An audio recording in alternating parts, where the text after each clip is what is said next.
राजस्थान कर्मचारी चयन बोर्ड की जो भर्तियां वर्तमान में चल रही हैं, जिसके आवेदन शुरू हो चुके हैं या फिर होने वाले हैं, उससे पहले बोर्ड ने जो नया नियम लागू किया है, जनवरी 2026 से ही ओटीआर पर सारे दस्तावेज जो है वो अपलोड करने हैं। अब वर्तमान में वनपाल के लिए आवेदन चालू है, महिला पर्यवेक्षक के लिए आवेदन चालू है और कृषि सुपरवाइजर के लिए भी आवेदन है। इन तमाम भर्तियों के लिए आवेदन लिए जा रहे हैं, लेकिन आवेदन करने से पहले ओटीआर पर सारे दस्तावेज जो है वो अपलोड करने जरूरी होते हैं। लेकिन बहुत सारे अभ्यर्थियों को कई सारी दुविधाओं का सामना करना पड़ रहा है, दस्तावेज अपलोड नहीं हो पा रहे हैं।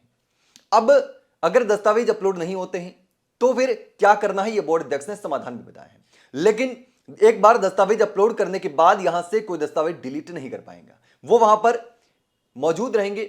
और जब आपका डीवी होगा तो डीवी के समय वो दस्तावेज मैच किए जाएंगे जब आप डीवी करवाएंगे।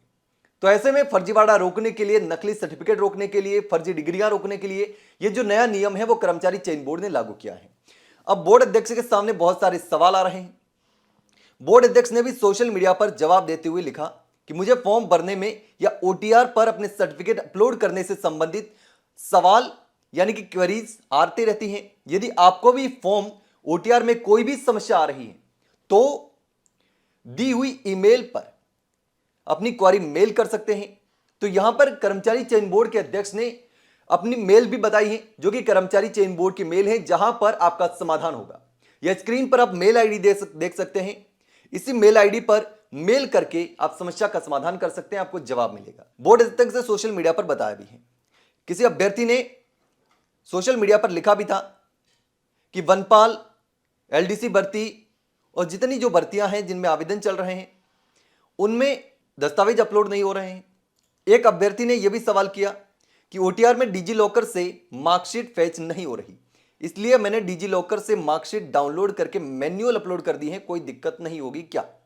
तो इस पर बोर्ड अध्यक्ष ने सोशल मीडिया पर लिखते हुए कहा कि नहीं, कोई दिक्कत नहीं होगी। सभी डॉक्यूमेंट डिजी लॉकर पर नहीं मिलते तो उनको भी आपको स्कैन करके अपलोड करना जरूरी होगा, इसलिए कोई प्रॉब्लम नहीं होगी। यदि डिजी लॉकर से डॉक्यूमेंट फैच नहीं हो पा रहे हैं तो आप मैन्युअली भी उस डॉक्यूमेंट को स्कैन करके ओटीआर पर अपलोड कर सकते हैं।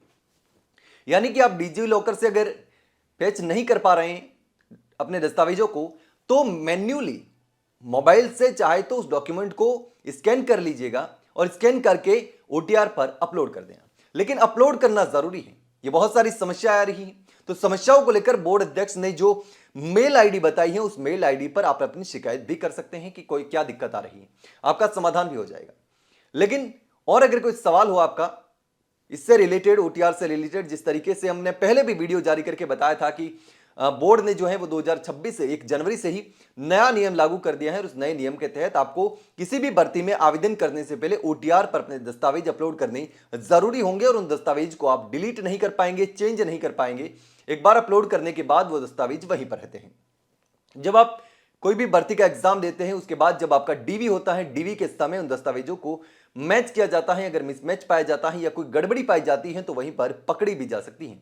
तो फर्जीवाड़ा रोकने के लिए बोर्ड ने यह नया नियम लागू किया है। लेकिन कई अभ्यर्थियों की बहुत सारी शिकायतें आ रही थी, बहुत सारी दिक्कतें आ रही थी, तो उसको लेकर के बोर्ड अध्यक्ष से अभ्यर्थी लगातार सवाल भी कर रहे हैं, चाहे व्हाट्सएप पर हो या एक्स पर हो, सब जगह बोर्ड अध्यक्ष तुरंत जवाब भी दे रहे हैं अभ्यर्थियों का।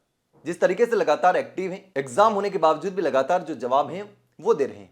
लेकिन अगर आपने भी ये जो तमाम भर्तियां चल रही है उस भर्तियों में आवेदन नहीं किया है तो जितना जल्दी हो सके आवेदन कर ले, क्योंकि बाद में जब आप एंड टाइम पर आवेदन करने की कोशिश करेंगे तो हो सकता है कि आप आवेदन से वंचित हो जाए, क्योंकि एंड वक्त पर बहुत सारे अभ्यर्थी आवेदन करने की कोशिश करते हैं और उस समय साइट जाम हो जाती है।